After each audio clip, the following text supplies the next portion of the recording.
Well, good evening, community. Welcome to another episode of Both Sides of the Conversation. It is Thursday, October the 26th, 2023. So, we have another educational Thursday for you. And we do have a powerful brother here who's going to be talking about an amazing topic this evening. As always, I am your co host, Brother Mark Scott. I am not by myself. I am joined by my amazing co host, Miss Io White Io. Say something to the community.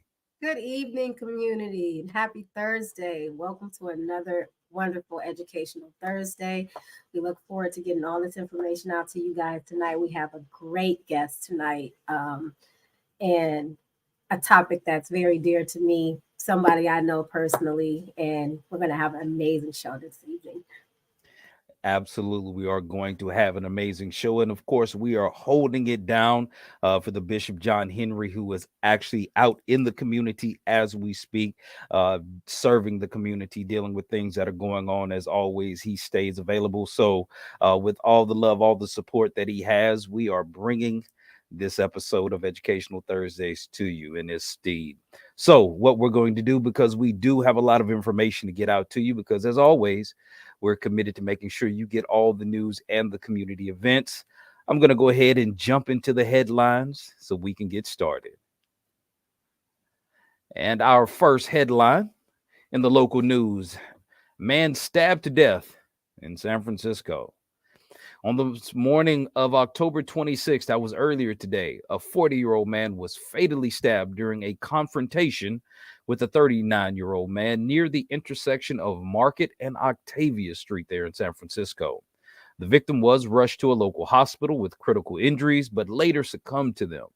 As the reporters update, no arrests have been made in connection with the incident.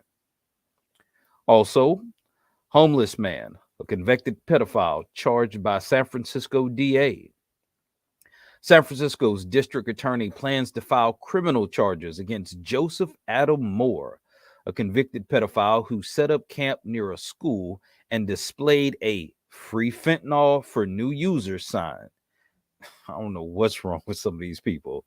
Moore, who camped across Stella Maris Academy, a K through 8 Catholic school, will face charges for creating a public nuisance and battery.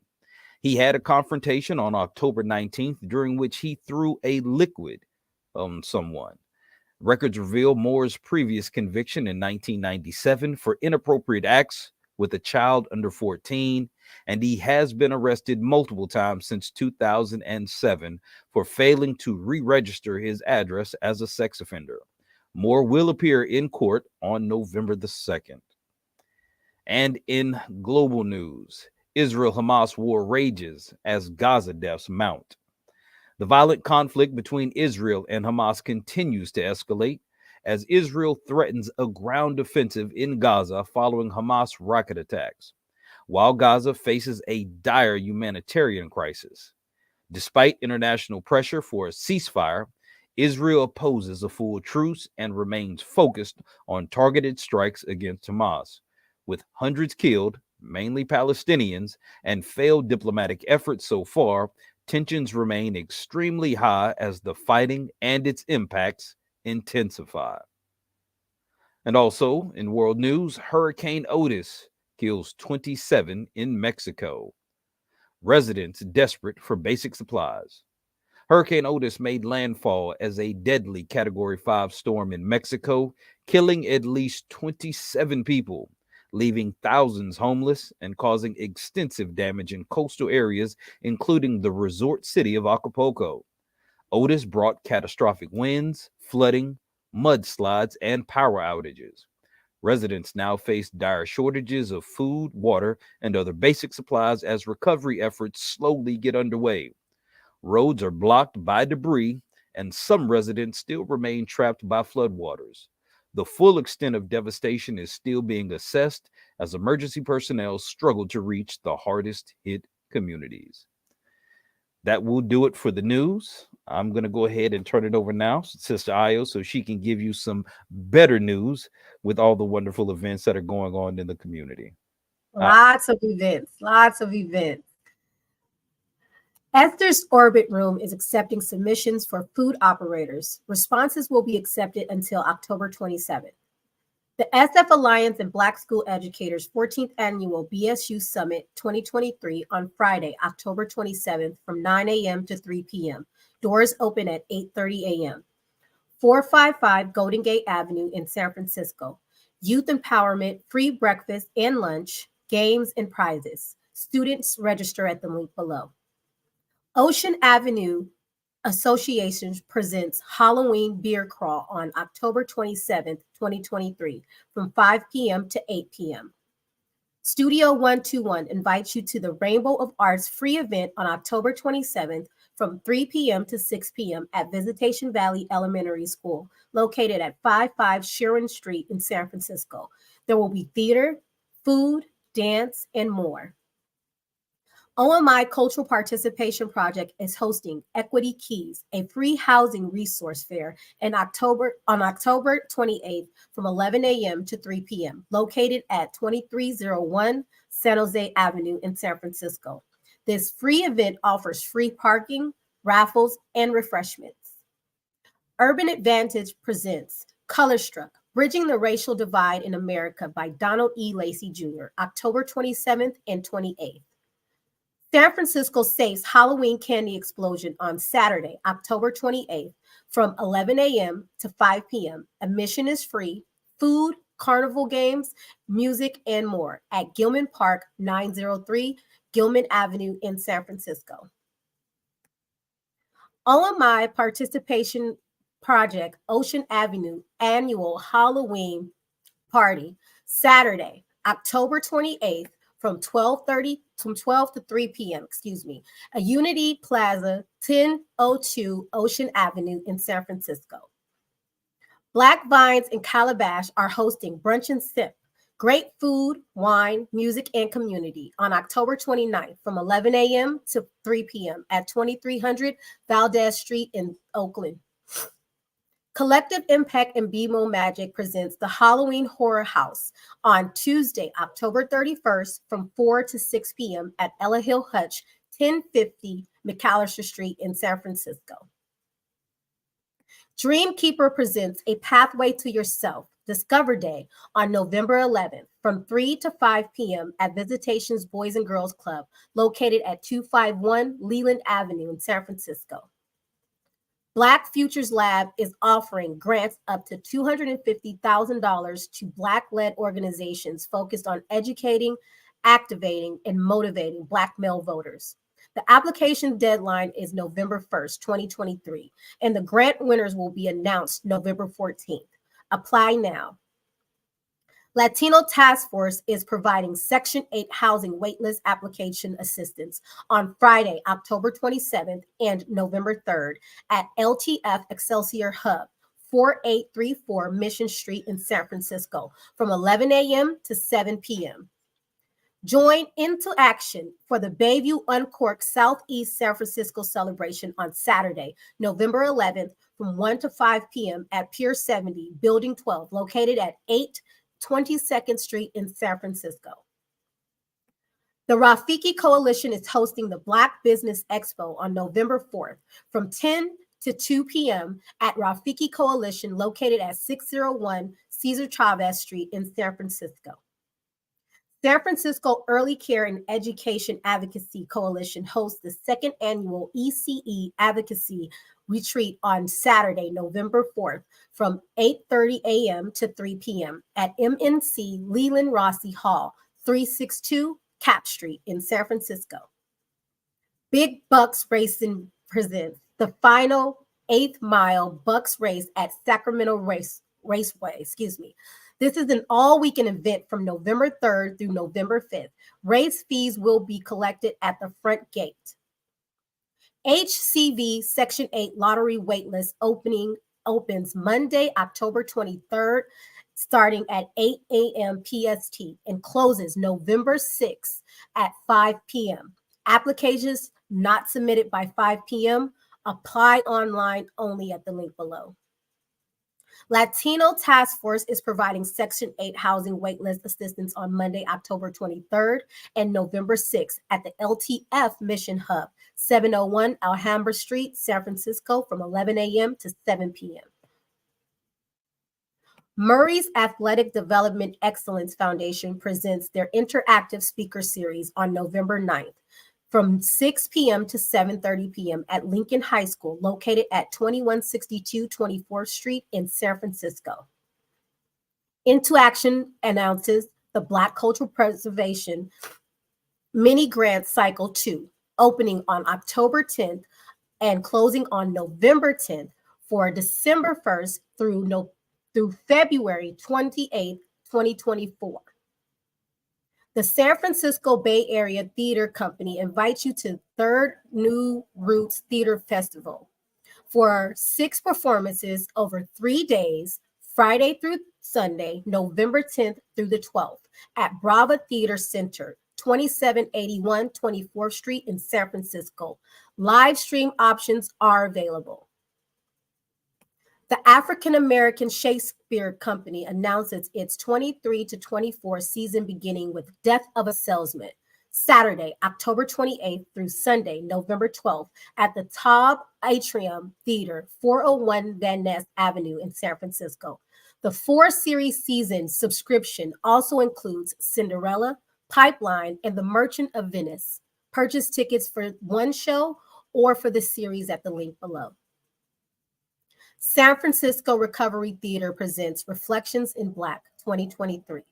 New Roots Theater Festival, 1 weekend, 15 performances, 50 Bay Area artists, November 10th through the 12th at Brava Theater in San Francisco.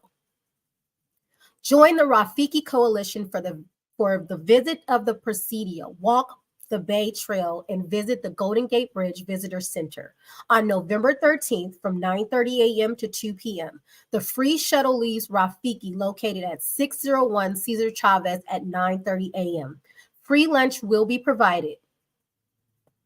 The San Francisco Public Health Foundation, in collaboration with San Francisco Department of Public Health, is requesting RFPs for the SDDT 2024 Healthy Community Support Grants. Apply now through November 16th. For more information, hit the link below. The Fall 2023 Community Creatives Workshop welcomes you to free family fun event on November 18th from 11 a.m. to 4 p.m. at Palega Recreation Center, located at 500 Felton Street in San Francisco. Participants can learn or improve a new skill with any of our specialized workshop topics: sewing, hair braiding, self-defense, and beading and jewelry workshops, and enjoy free food and prizes. Fathers to Founders presents the Black is Beautiful Health Resort on November 18th, 2023, from 11 a.m. to 5 p.m. in the Tenderloin. They are seeking services providers, screeners, testers, and educators. AAACC asks you to join them for the Celebrate Black Music event. Save the date, Saturday, November 18th. Sister Small Business Saturday hosts holiday gift shopping on November 25th from 1 p.m. to 5 p.m. at the Black 1567 Fillmore Street in San Francisco. Visit the farmers market located at Southeast Community Center at 1550 Evans Avenue in San Francisco every Thursday now through November 30th, 3 p.m. to 7:30 p.m. They accept cash, debit, and EBT. Mackey's Corner presents Mackey's Corner's Xmas on December 3rd from 1 p.m. to 4 p.m. Food, dance, Black Santa, and presents. This event is to celebrate those who have been impacted by suicide. SFNACP celebrates 95 years of service at the annual Freedom Fund Gala, December 1st at the Hyatt Regency Grand Ballroom, located at 5 Embarcadero Center in San Francisco. Single tickets are $150 and tables of 10 go for $1,500. The Black Female Project is hosting Invest in You, a transformative leadership program, December 1st and 2nd via Zoom with Charmaine McClure. Use coupon code WINNING2023 for $1,000 off.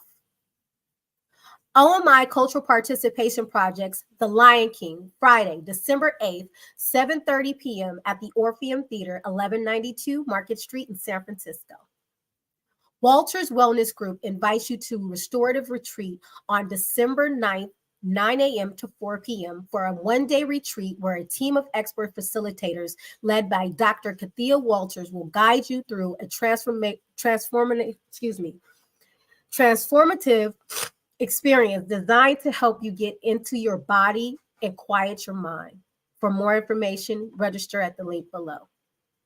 The San Francisco African American Reparation Advisory Committee cordially invites you to be a part of the conversation every second Monday in 2023.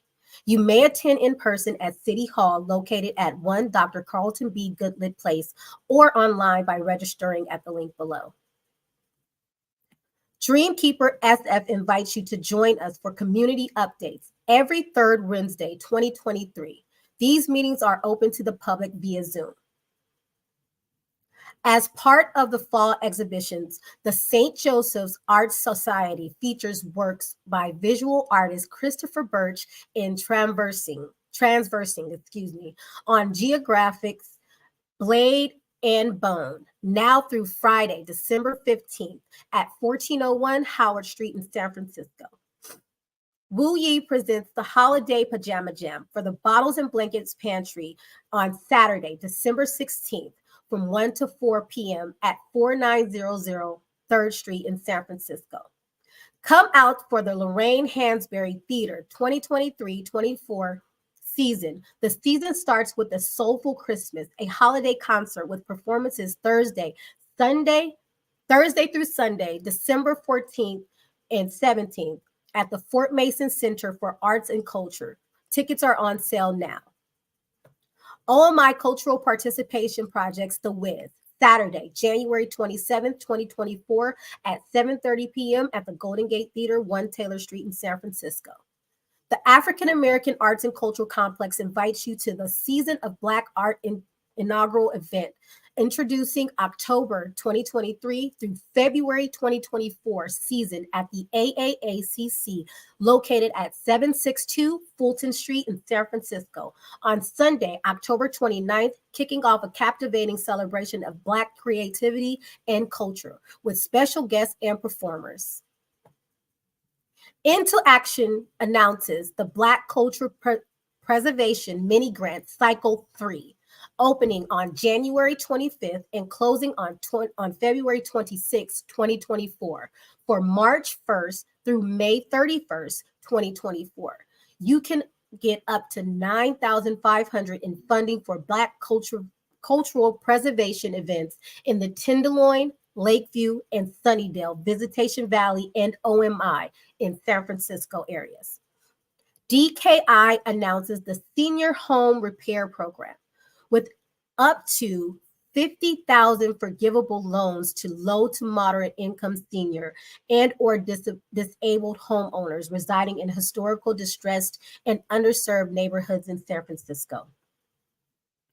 San Francisco Human Rights Commission has regular bi-monthly commission meetings on the second and fourth Thursday of each month at 5 p.m. in the San Francisco City Hall Room 416. You can also attend via Zoom. Fathers to Founders hosts child support clinics every Tuesday and Wednesday from 11 a.m. to 2 p.m. at 232 6th Street. Receive essential guidance on child support debt reduction, resolving driver's license holds, pursuing custody of your children, and establishing visitation rights. For clinic appointments, call the number below. Dreamkeeper announces the Down Payment Assistance Loan Program. You can receive up to $500,000 for down payment assistance, up to $30,000 for closing costs, and connect with housing counselors, lenders, and realtors.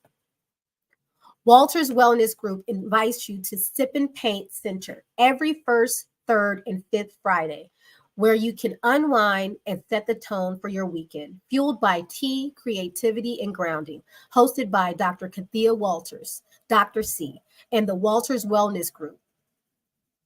Join Fathers to Founders for the Fatherhood Reimagined Therapy Group sessions held every Tuesday night, 6 to 7:30 p.m. ongoing, beginning October 24th at 232 6th Street in San Francisco. There will be food served at each session. APRI is hosting the youth workshops offering job referrals, resume building, skill building, internship, professional networking, and community service hours at 1301 Evans Avenue in San Francisco. To schedule a Zoom or phone appointment, see the link below. Come out to Fillmore's Friday night market every Friday for 4 to 9 p.m. on O'Farrell Street between Fillmore and Steiner for live music, barbecue, soul food, frozen desserts, retail vendors, games for kids, a dominoes tournament, prizes, and entertainment. Vendor booths are available. Get your COVID 19 booster and monkeypox antiviral pill treatment Thursday, 1 to 5 p.m. at 330 Ellis Street, as well as Saturdays, 12 to 4 p.m. at 1221 Mission Street.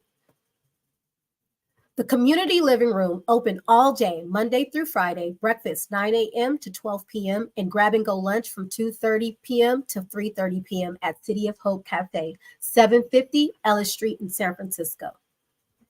The San Francisco Office of Financial Empowerment announces Smart Money Coaching, which provides free, confidential, one on one financial guidance. The program is available to anyone living, working, or receiving services in San Francisco in English or Spanish with additional translation services as requested.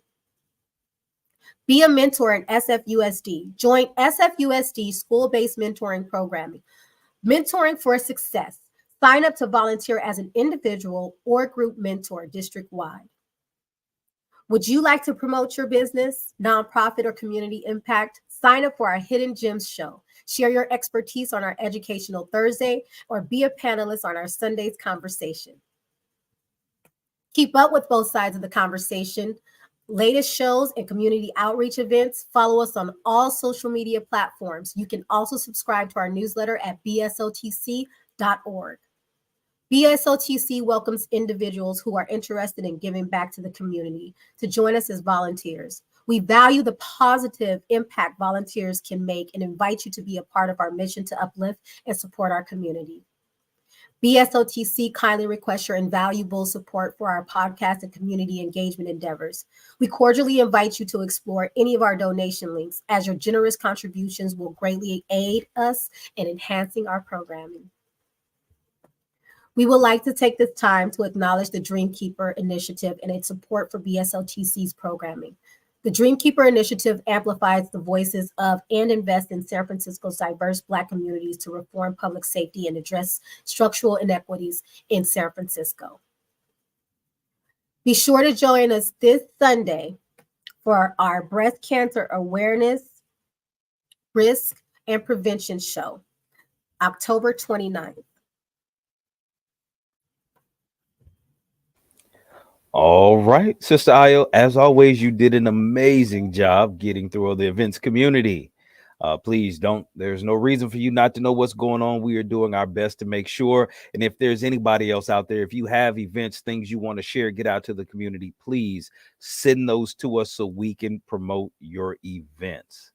And now, without any further ado, let me go ahead and prepare to bring up our guest. Mr. Jason Gant is a healthy relationship advocate and trainer with 10 plus years of experience in developing boys into men by providing mental skills, training for students, athletes, and collegiate teams, supporting them in creating and sustaining healthy lifestyles. He's a learning designer with an experienced curator, and he has a philosophy that promotes and supports healthy and inclusive communities, workplaces, and teams. He also works with transitional age youth, men, and athletes to improve mental focus and overall wellness in an effort to attain peak mental and physical health. I'm telling you right now, we need more brothers like this. So without any further ado, let me present to you, community, Mr. Jason Gant. Brother Jason. All right. We seem to be having some tech. Brother Jason, are you with us? Okay, well, I guess we'll give him a moment. He's probably getting some things in order. Sometimes technology does this to us, community, but Technical never. difficulties.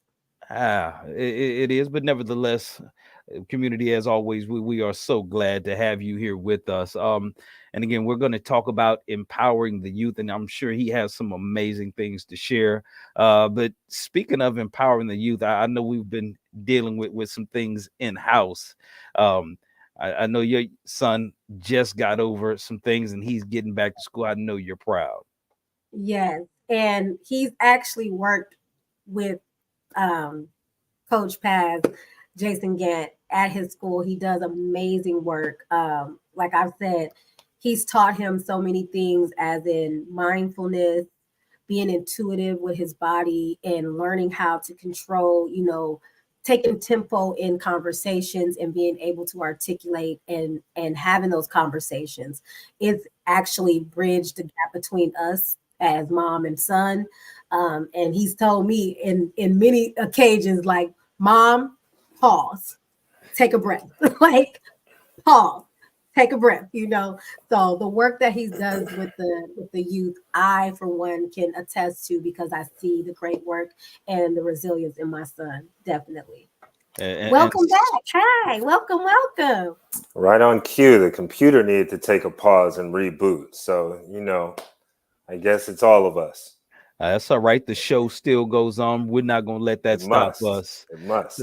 And again, it's an honor and a privilege to have you back with us once again. Again, this is our Educational Thursday, so we want to make sure we give the platform over to you so you have some time to really let the community know who you are, what you do, and how you do it. And then, of course, we're going to have some questions for you after the fact. But please, Mr. Gant, go ahead and take it away.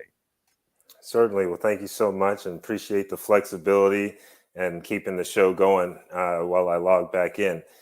And, with that being said, every door I walk through is a new opportunity and a new moment. And, we're usually rushing in and out of things. And this is a great opportunity just to lean into a moment to arrive, given how this transition just occurred on my part. So if you don't mind just leaning into a moment to arrive with me, which is just taking time to arrive mind and body in the same place at the same time. So it's really easy to say I'm here on the screen in front of you, but for our minds to be completely elsewhere. And so just a few moments of silence, you doing whatever you need to do. Maybe it's stretch, maybe it's take a sip of water, maybe it's just feel your feet on the ground, but time to connect mind to body so that we can take advantage of this dedicated time and space that we have on this beautiful platform you all have created. So let's just notice our breath. So noticing our aliveness, taking a deep breath in, nice and smooth out.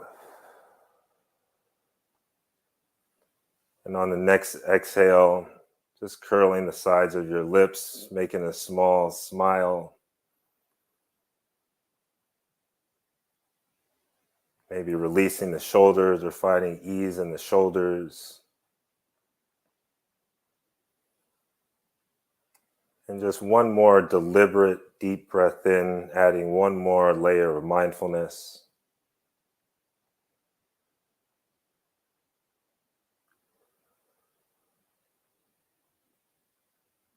Feeling your feet firmly on the floor, grounded.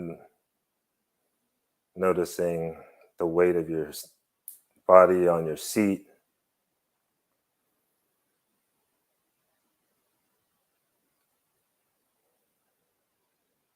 And after releasing that last exhale, slowly just wiggling your fingers, wiggling your toes, and coming back to the group. And so that's a moment to arrive. And I typically start all meetings that way, all conversations. Some people are caught off guard. But let me ask you, how was that? It was centering, sobering. It allowed us to kind of come into the moment and be present. It was sobering for you. It just gave me a body high, like the tingling of my fingers, the sensation, and really being intuitive with my body parts, in those deep breaths, feeling my feet on the ground, imagining being planted, feeling the weight of my body in my chair on the exhale. It was like, Beautiful. Beautiful. So thank you both for actually engaging and stepping into the moment with me, which it sounds like the outcome was us being present together. And isn't that such a present as the holidays are upon us? Just the Mm. simple presence of another human being and being felt and heard and seen without even words, just from a deep breath and a inner sense of calm and being. And so I teach people to be their own CEO, their chief energy officer, because we all protect our own energy. We all hold the power of peace within us. That is such a profound statement. And again, because we are so focused on actually making sure that we are here and present with you, there's actually a My Village Tribe presentation that we've been able to put together for you. Like, that's how committed we are to being here with you. So, Excuse me? What's oh, I, happening? oh yeah, like I say, we are definitely here with you and present in the moment. So if you would like to give us the opportunity, we're going to go ahead and bring up this presentation and allow you to walk us through it. Please. So go ahead to the next one. So yeah, just about myself. Really, we can start from the root. Thinking about village tribe, starting from the root where I'm from, born and raised, Bayview Hunters Point, where I'm meeting you all right now. Had the honor and privilege to attend Rooftop Elementary, K-8. I actually, me and my village at the time, my tribe, actually were the second class to graduate from Rooftop Middle School. So we actually helped come up with the mascot, the school colors. So go Rooftop Ravens, teal, because all the other school colors were taken. Um, and then went on to Lick Wilmerding High School, right next to Balboa Bart, across from City College football field, around the corner from Reardon, and down the street from Beeps. And had an opportunity to then go stay close to home as we think about, where my tribe is and cultivating that village around it. Went to UC Berkeley, where I studied public health and was able to walk on 3 sports, the basketball team, track and field, doing high jump, and then men's volleyball. And so really taking on that true student athlete, which is the epitome of mind and body, having to excel in the classroom while also having the access to a type of peak performance that would allow me to participate in D1 athletics. And, really focused on athletics in undergrad. It wasn't until my master's where I decided to really lean into well-being. Getting a master's in behavioral health at our hometown USF Dons, and then following that up with a master's in global entrepreneurial management, which allowed me to travel to um, Taiwan, as well as Barcelona, Spain, and surrounding countries. And within those experiences, just allowed me to get closer to myself. So as I, begin talking about staying close to home, getting further away from home allowed me just to further tap into all of my senses, which allowed me to understand more about myself, getting to know what I'm comfortable with, uncomfortable with, what I like, dislike, strengths, weaknesses, and then putting myself out there to be in new cultures. So again, just very uh, fully embodied in the cultures and the environments that I've been in. And from that, coming back home, really thought about all of my experiences that I've just shared. And what those really boiled down to were athletics and what I studied in undergrad, public health. And how could I marry the two, integrate the two? And that led me to just overall well being with a focus on mindfulness and meditation, which integrates mind, body, attitudes, and aspects with a touch of curiosity and kindness, which makes mindfulness potent. It is the touch of curiosity and kindness, being okay with wonder, being okay with uncertainty, traveling to these different countries and not knowing the language. And so all of these experiences have given me the opportunity to share these different, how should I say,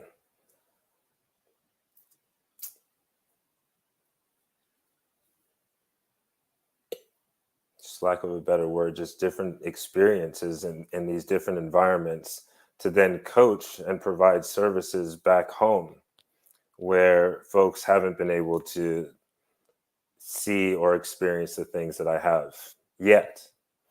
And so part of public health is the proactive nature of it, doing things proactively so that we don't have to go see the other side as we think about both sides, so that we don't have to interact with the medical side that is interested in surgery and pills. And so proactively providing these services, proactively providing coaching so that folks can put one foot in front of the other. And it does not have to be complicated. Just as we just experienced with a moment to arrive, just simply arriving in our bodies in the present moment, wherever we are. And I'm not sure how you all are showing up to, the show today, what went on for you today, what you may have had to put aside to be here, to show up with these glowing smiles, to keep my spirits up as the technology falters for a second. And yet we were all able to feel into that present moment and feel more alive together. And so teaching people that it's okay to be in the present moment. We don't have to always rehearse, be in that future. We don't have to always replay what happened, stepping into the past. At what point are we in the present?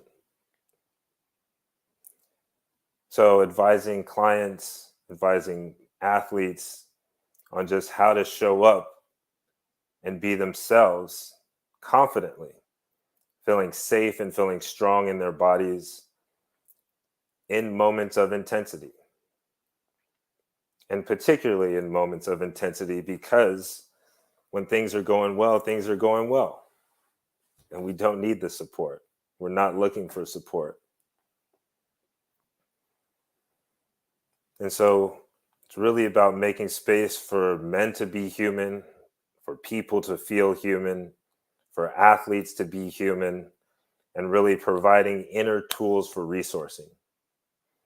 Because when that intensity strikes, although we know that there's a village around us, when we go check our mail, we're not wishing blood on anyone. We see someone, we smile, we say hi, hope you're having a good day.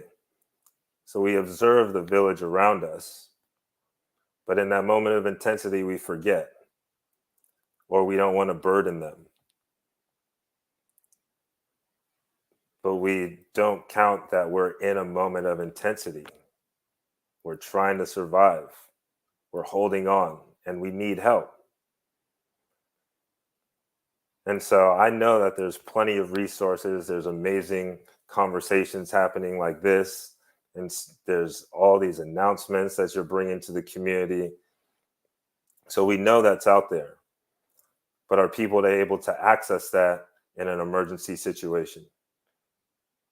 Are they able to access that when there's stress?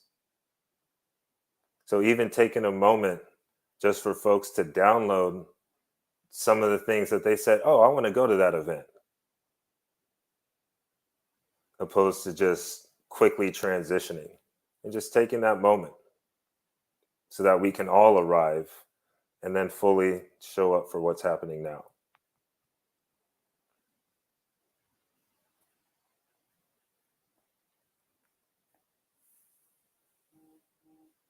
So I'll pause there for a second. Okay.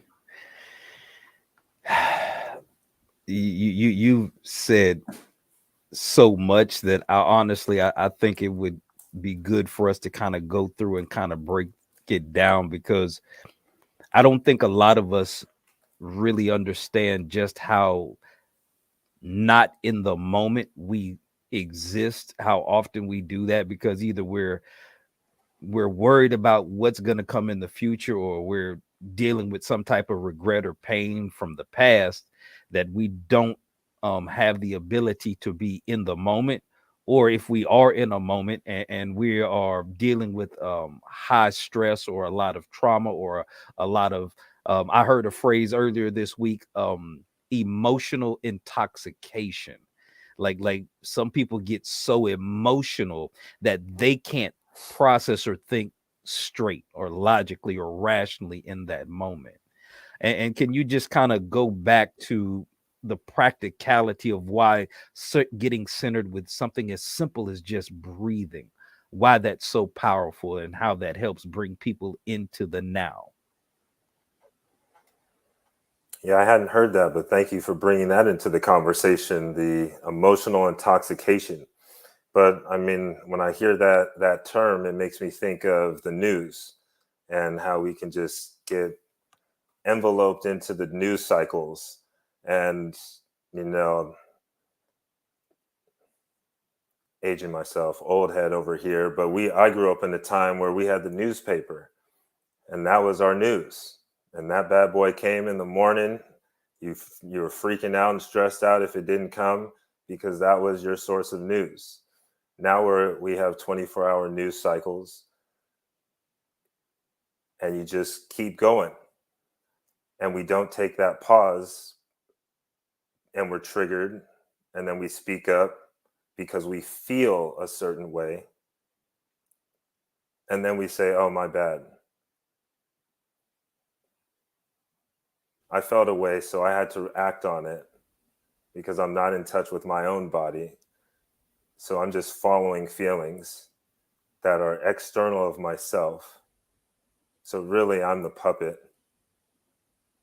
But yet I think I'm in control of my life. So now there's a discrepancy. And who am I? Mm. Yeah. And again, I know usually when we talk about high emotions, usually that tends to be something we tend to put off on women, or as a feminine trait. But you specifically deal with young men, particularly.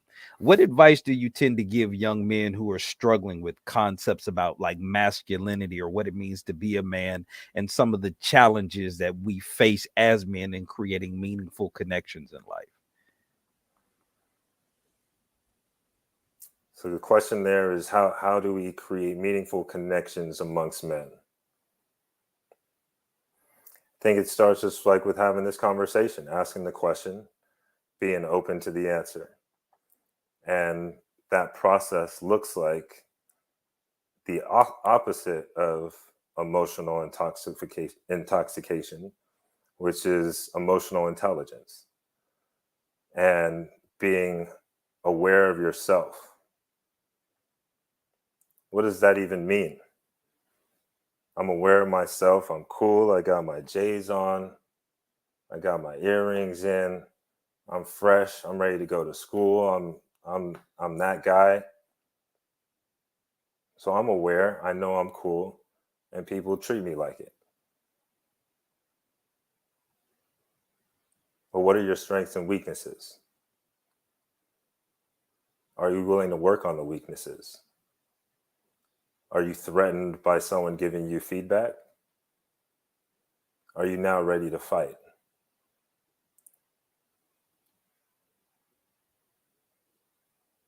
Then we step into self-management. So, okay, let's say you know your strengths and weaknesses. Can you manage them?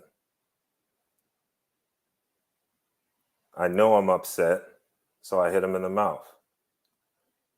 Worse, I used a gun. As we say that emotions are for women, but we see the gun violence happening right here in the community.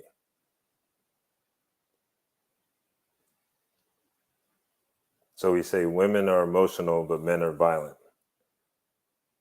And what does that come down to? Both a feeling. I felt threatened and I had to protect myself. But I wasn't all the way sure, so I assumed, and if I don't hit first, then I'm not going to get hit first. So that takes us to the self-management. Do you know where the line is?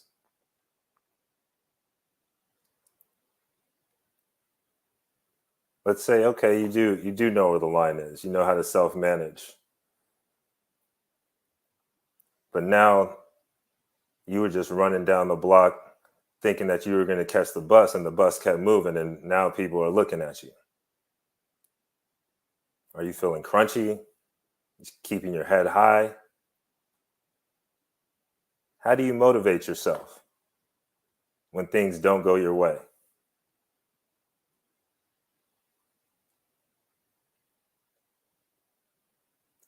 Once we're able to motivate ourselves, we can then consider empathy.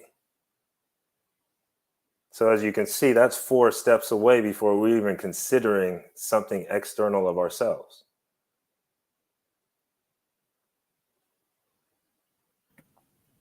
Can you give us the definition of pause?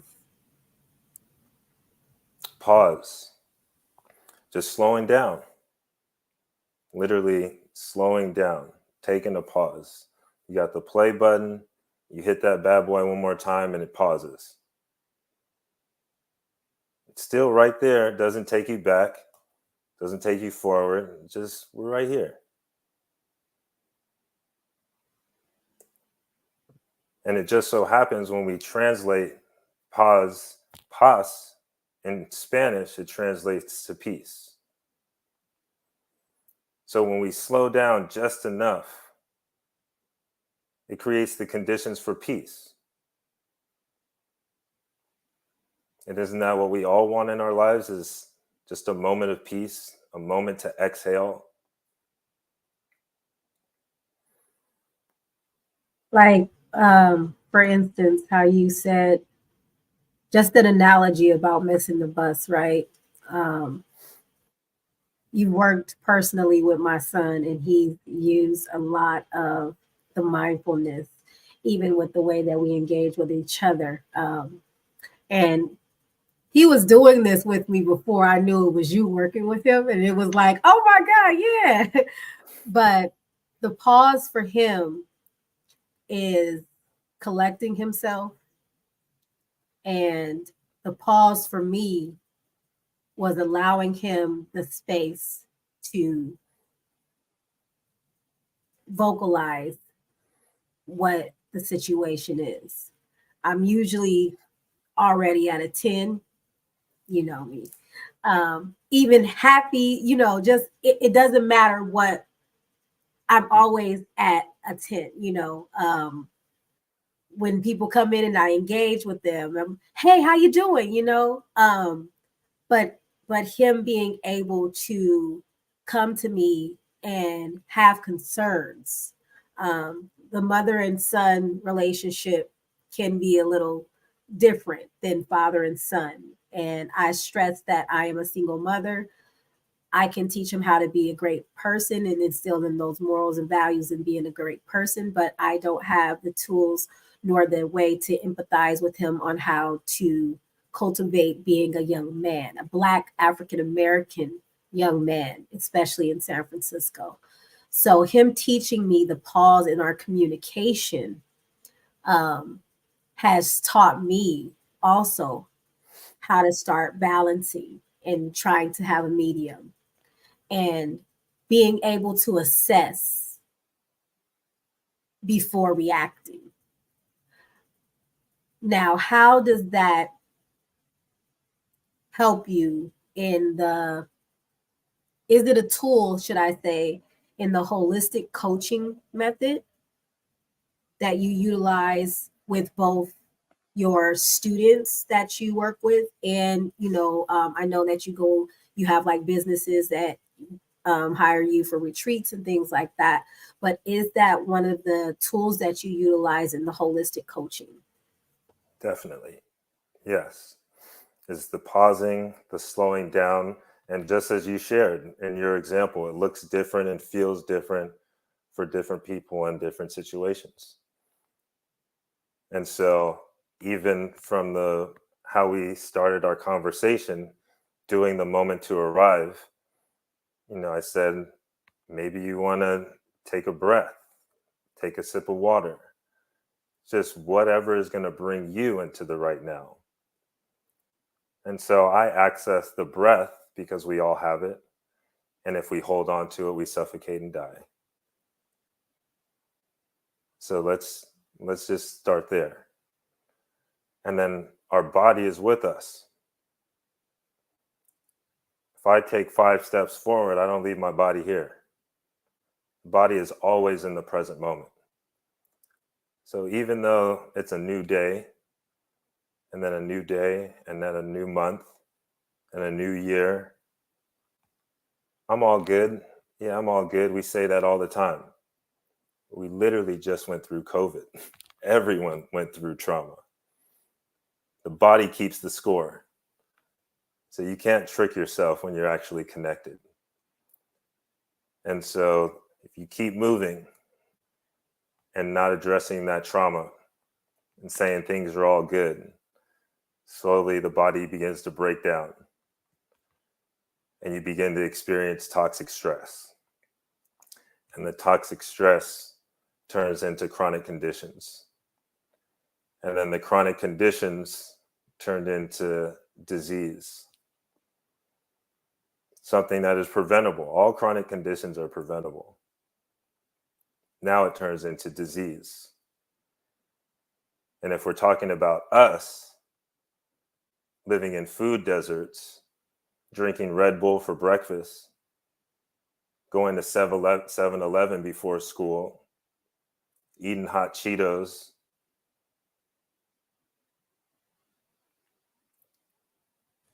then when are we getting healthy? And when do we pause to say, wait, what am I actually doing? Versus just saying words, it's all good. That's really great that you said that piece just then. My son, I took him in last week for flu-like symptoms, right? And they found that he has a heart condition, which may prevent him from playing sports. Sports has been an amazing outlet for my son, with just in every aspect, helping him to stay focused, giving him an incentive of why not to go left, and how peer influence can keep you from doing the things that you enjoy and like to do. Um, for him, we still have a lot of, tests and things to go through.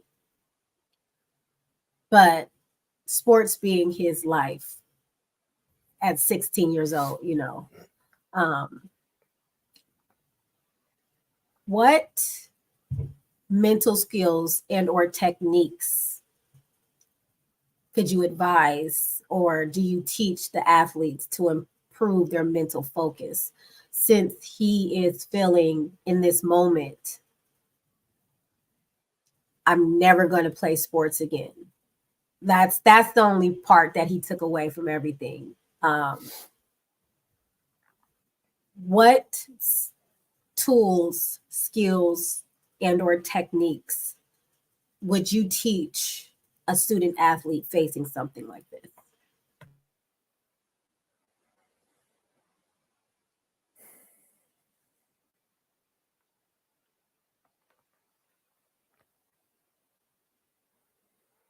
Thank you for your strength and vulnerability and sharing something that's personally going on for you.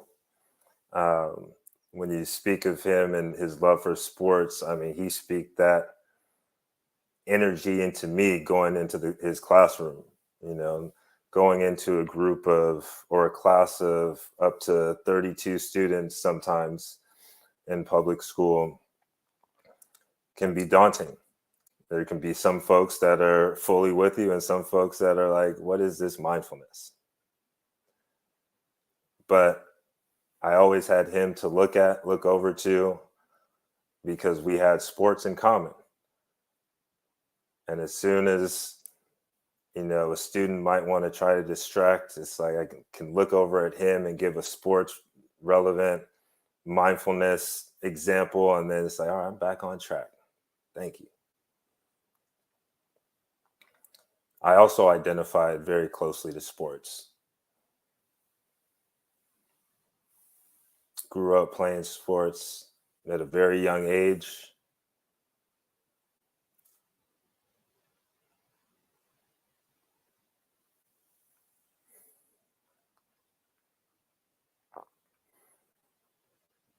What's coming up for me most authentically is to just be real in these situations. Part of the realness and authenticity is just sharing my story, because it's my true 100% perspective that I can speak on versus speaking on someone else's, or, as we've already touched on, rehearsing the future that has not even happened and replaying the past. And so when we actually pause to be in the present moment, it's also to understand how it feels to be in the suck and to actually have a relationship with the suck.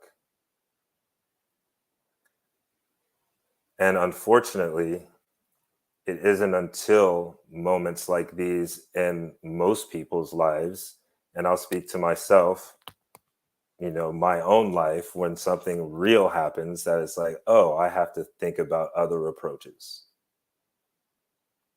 that I may not have considered if this did not happen.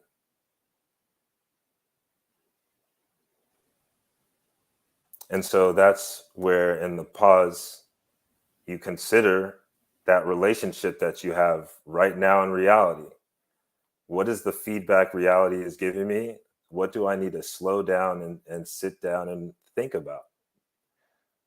And what is coming up for me, and how do I feel about it?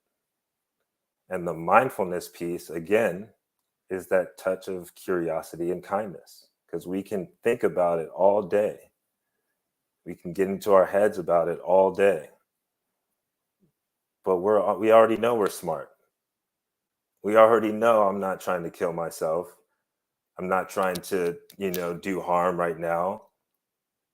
I'm trying to hoop next season. I'm trying to play football. I'm trying to wrestle. I'm trying to skate. I'm trying to live life. So, it really is about slowing down enough to be at peace with what is the reality. And when we can do that, we honestly don't know what that future is. But we can prepare every day for the outcome that we want, because we are living our own life. Things are happening, but we can either fold to it or use it as a little bit momentum to say, all right, what can I learn from this? And yes, it's difficult for a younger person to grasp that. But then it's these life moments that are like, oh, okay, there's other ways. Let me just, brother, I just want to say, I don't even think a lot of people who are watching realize how truly you are embodying what you coach. Like you are literally, I'm watching you pause, center yourself, and just be mindful before you respond. And in our modern era, especially like on social media, people are so used to having to be quick and be fast and respond with everything. Just the time that you take to pause, it almost makes things seem awkward now. It's almost, it is just different to be in that. And I'm literally watching you on screen. Just be mindful as you respond to the questions. And I want to thank you. And I'm hoping, community, as you're watching this, you're actually getting a live example of somebody who's in peace, who's exercising the skill set of being mindful. You're seeing the example right in front of you.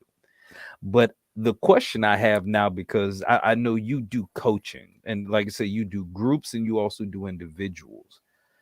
Can you talk a little bit about your approach and how it may be different when you're dealing one-on-one with somebody as opposed to how you're dealing with a group of people when you're coaching? Well, yeah, thank you for the question, and also the acknowledgement of the presence. Really, really appreciate that. And thank you for holding the space for me. I guess the difference between individual coaching and group coaching is, with individual coaching, we get to dig a little deeper into our goals and our approach to those goals. And with teams, it's getting more of a rhythm and getting us to breathe all together at one time. Because again, we all have different emotions, just like the moment to arrive. How are we showing up to practice? How are we actually looking to, be that CEO? How are we using our energy now? Is this just, oh, it's just one practice, I don't have to really show up? And so it's like we want to harness all of you to really get the cream of the crop of this team, get that utmost performance. We're not looking for anyone to save the day.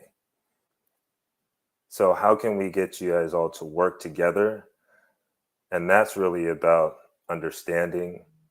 That's really about just getting to know each other. That's really about, hey, how are you doing? I don't just talk to you on game day just because, and just give you a high five through the hallways because we're wearing our game day shirts. But I actually check in on you and see how things are going. And so the group dynamic is actually trying to harness and build an actual team. Individually, we get to dig into those individual goals and be a little selfish and say, hey, what do I want out of this team? How can this team help me get there? And then all together we say, hey, we know we have individual goals. How do we put that together with our team goal? And no one is bigger than the other. No big I's and little U's.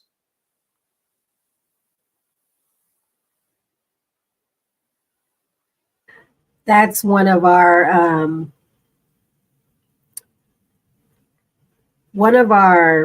not going to say things, but that's something that I hold steadfast in the surroundings that I work in the salon. Everyone is independent, but collectively, how much more can we gain? Being mindful of everyone's individual goals but also having a collective impact for one another is so important. Um, we got to actually have a conversation with while I was working, and just the demeanor from my client and you having that conversation, you see your mindfulness, her quick responses, but the level of intelligence that you both exuded was the same of individual stances, but coming to a collective goal of how we can work together and how what she does and what you do, how can that be united? So, with that mindset, like you bouncing off of what Mark said, when you're working individually with someone opposed to working with a group of people, it's the same go in, right? It's the same aspect, it's the same ultimate goal of people being in tune with self. How is it that you get them to be collectively in tune with one another?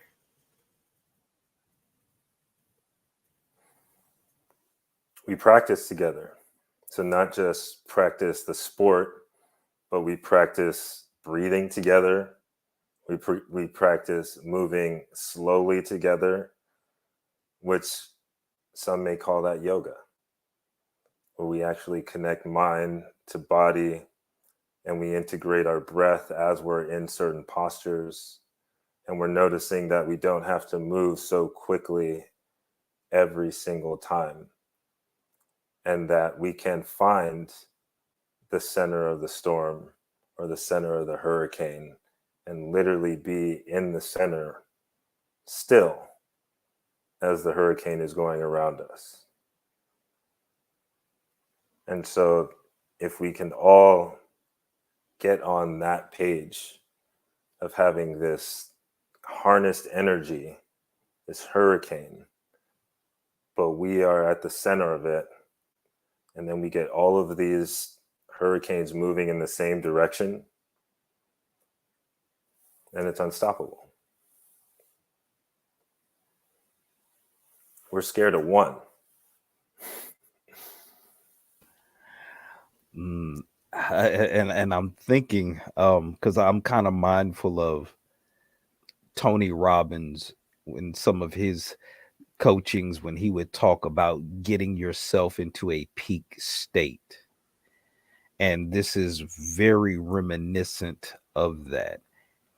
And because it's something that can be done individually and collectively, the question I have, because as a community, we're trying to bring ourselves to a greater level of unity. Do you have any thoughts or suggestions that as a culture and as a community, things that we could implement or bring about to help a greater level of that type of oneness to kind of almost get us on code with each other?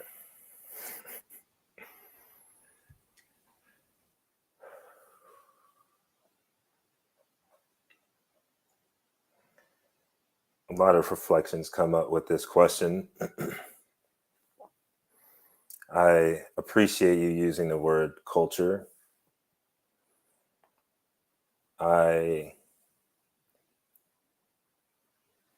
read into that when you use the word culture, you're saying in this society.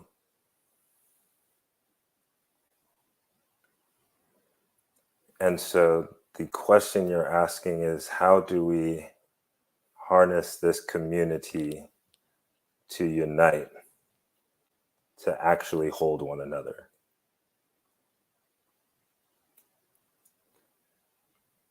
That is extremely difficult in this culture, in this society, which is what creates space for my type of work.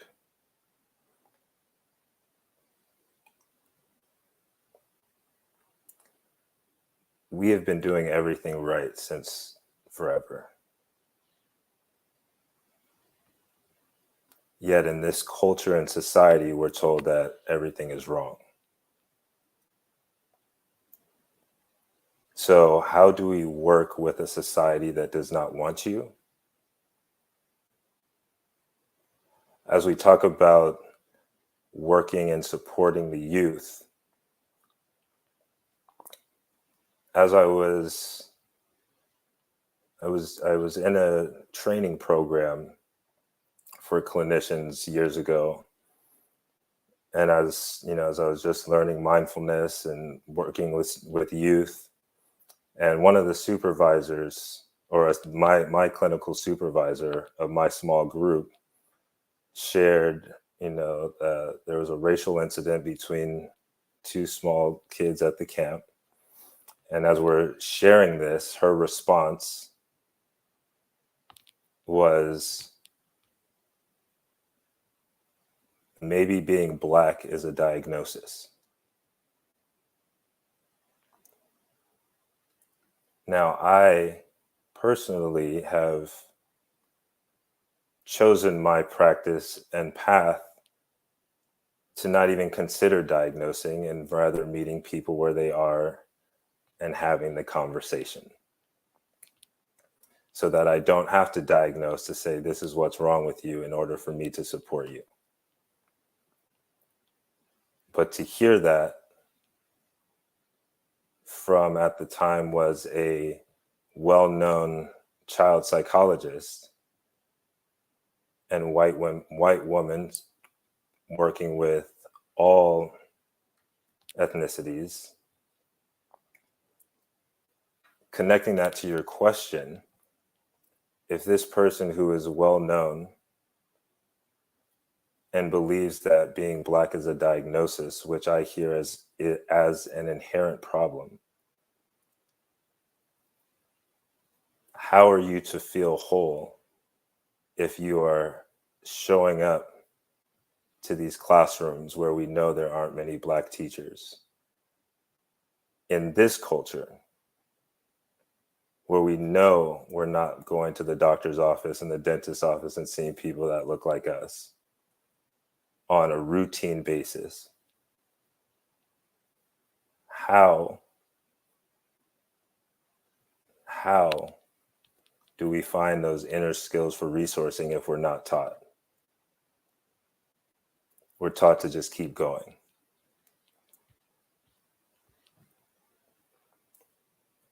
And taught in this society, because the way that we were brought up has been demonized. The way you walk is too swagger. You have too much confidence. Change it. How do you think you look cool sagging your pants? You feel confident like that? Change it. You have braids. You had different hair last week. Who are you? Change it. You rap. I don't understand that gangster stuff. Turn it off.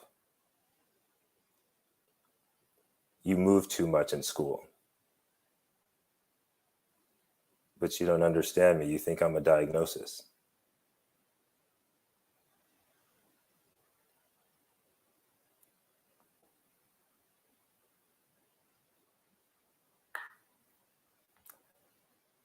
We need the inner tools for resourcing. We've been doing everything right. We see each other and we head nod. Don't even have to say words. Just like we started the meeting. Don't even have to say words, but I feel you. I can speak in code called rap, and you don't have to understand, but the homies do. The shop knows. That's my community. So we've been doing everything right. So I would say continue doing the poetry, continue rapping out loud, continue doing your hair however you like, continue to be stylish. Look at the NBA now. In 2006, they wore box suits that were too big. Now they're wearing dresses.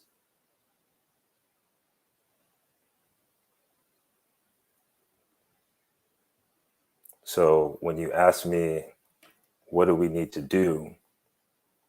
We need the inner tools for resourcing to deal with the onslaught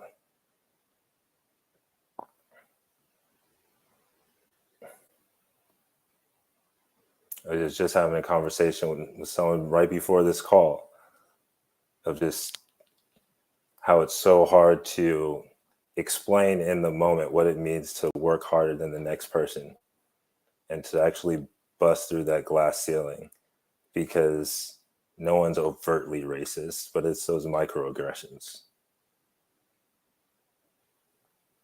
that cut you up very discreetly, has me second guessing, even though I know I've done the work.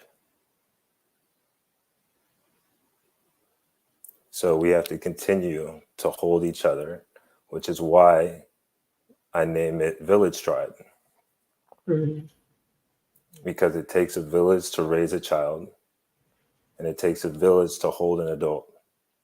Mhm. But we all have to be responsible, and we are the tribe. With a 2-year-old son now, my little tribe didn't start unless I started it. No one started this mindfulness path unless I put 2 feet in. But I knew I had good people around me like you all. That's part of my village. But it didn't start until I started the tribe. And so it takes a village to raise a child, but a village to hold an adult. And so it's a circle. We need each other. And that circle continues, and that's unity. So you do have a 2-year-old son. I have 2 boys. Um, Being a single mom for me, as I stated, I can't really teach them what masculinity is, right? I can't teach them what it is to be a man. What advice would you give to a young man struggling with the concepts of masculinity and wanting to create more meaningful connections, you know?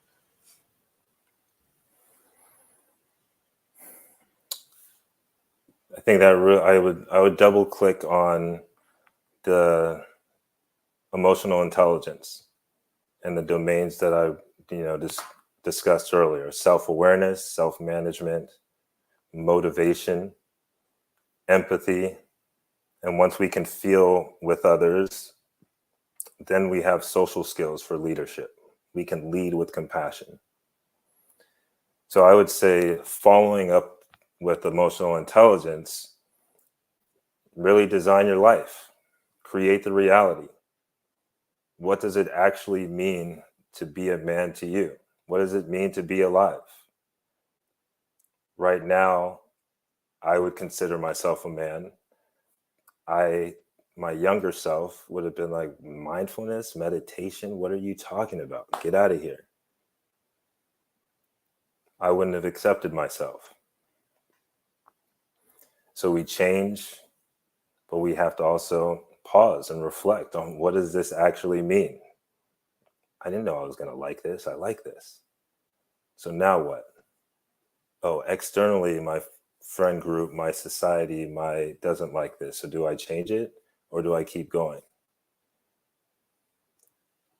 So I would say to continue, but you're not blindly continuing. You're continuing based on a knowing of the emotional intelligence domains, which give you the power to choose. And then choosing, you're creating your life, you're designing the reality. And that is what it means to be of your gender.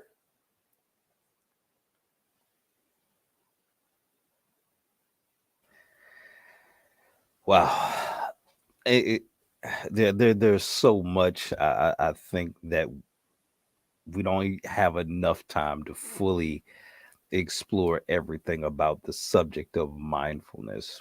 but I do want to kind of bring it back specifically to the youth as a focus as we get ready to wrap up. If you could give one piece of advice to all the youth about how to cultivate a healthy lifestyle, what would that one piece of advice be?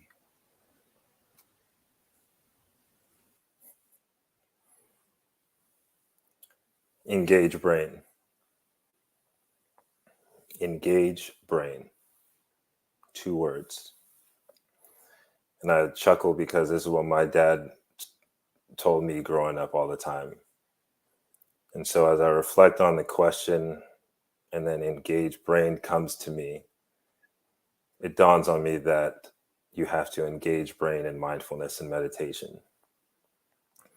And so secretly, he's been telling me, be mindful, be mindful, be aware, know what's up. But he would say, just engage brain. And so, we only have one. We only have one body. We only have one life. And those are a collection of moments which create the monument that is you. And so does it stand tall or does it hide in fear? So when we engage brain, it means to be active in your life, to be present.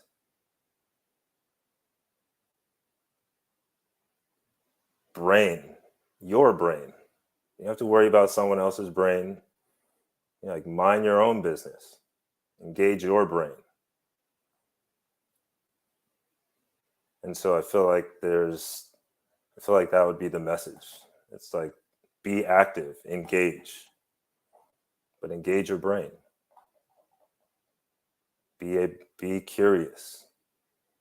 Be able to take feedback. Be able to learn.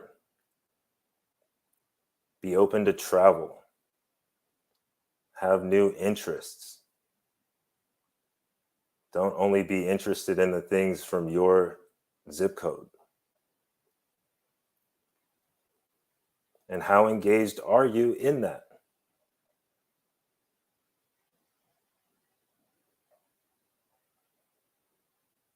Engage in your life. Wow. Definitely appreciate all of your time. I know we of course we want to give him an opportunity to give shouts out and recognize people who've walked this journey and supported his path. But do you have any last questions for Mr. Gant? No last questions. I just want to thank you so much for coming on and sharing with our community about mindfulness. It's so important what you said, and I really appreciate your response to Mark's question about how we can incorporate this in the unity in building our community.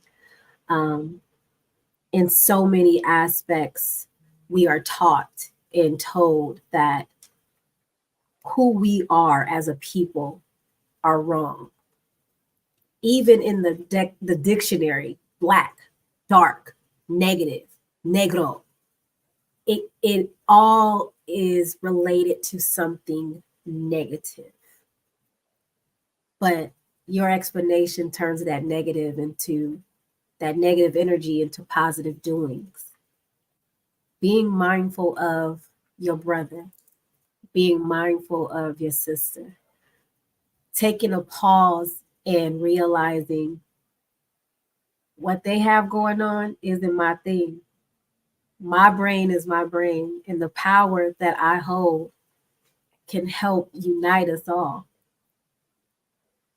I'm not sure what anybody else depicted from that or what was grasped from it, but I appreciate that influence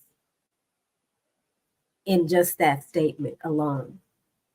We here at both sides are all about building community.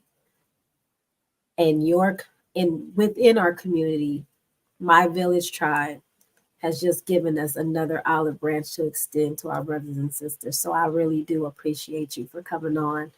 Um, Not just because I have a bias because he's my friend, but I've seen your work within my own child and within his friends and schoolmates. The work you do with our youth because they are our future. Being the role model that you are. Bishop always says, it starts with the adults. The adults are the problem. So, us being able to correct within ourselves what we see and want for our children is so important. So, I really do appreciate you. I thank you for the work that you're doing within our community and in our schools with our children because our children are teaching us. I'm a prime example. There's that circle of unity again. And, just to bring it back home, I mean, I'm only here because of the open doors at Let's Get Cute. So shout out Let's Get Cute. A little day early here on Thursdays. I usually like Fridays for the little cleanup, but had to show up for community. And just all the schools that I'm going to in the community, Burton, Marshall, Viz Valley, Denman, probably missing a few right now, but all the folks in the care sites at the YMCAs that are supporting our youth. Big shout out to the Bayview Y with all the events and supports that they have going on. So really just thank you so much for the support. Thank you for closing the loop and bringing me into your community and allowing me to be a part of your village. I mean, this is what it's really all about, is coming together to support one another and to, actually embody the spirit that we were talking about tonight. So I see that here on both sides of the conversation. I feel that at Let's Get Cute. So, thank you so much to everyone for making this happen. Well, Brother Jason, we again want to thank you for your time. You're truly a pioneer and a trailblazer in what I think is probably going to be a parallel to the mental health movement. I see what you're spearheading is going to be something that is going to not just give some people a band-aid, but real tools to own their own mental health and mindfulness. So again, we just want to thank you for your time this evening. Thank you. Thank you. All right, community. There you have it, Mr. Jason Gant. My village tribe. Like, oh God, this was a rich conversation this evening. Thank you for his flexibility. There are a lot of things going on, community, behind the scenes.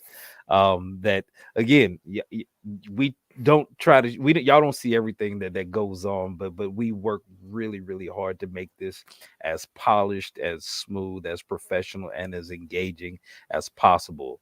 And everybody here tonight had to be mindful to make this happen. So again, on behalf of the bishop, the rest of the both sides of the conversation team community, we love you and we want to encourage you. Look up Brother Jason Gant. Y'all find this brother, y'all connect with him, what he's sharing, what he's teaching. These are tools that we need because we're living right now in a time in a society where empathy and understanding are severely lacking. And because everything that seems like a different opinion now is a reason to be divided and almost feel like you're being attacked. And it's just not the case. Everybody's going through something. And if we can take the time to be mindful first with ourselves, that will give us the ability to extend that mindfulness to someone else. And we can bring about real peace, real harmony, and a real sense of unity back to the community. So we will use that as the benediction in place of the bishop being here. Again, we love you. We thank you for tuning in and joining us again on both sides of the conversation. Community, you have a good night.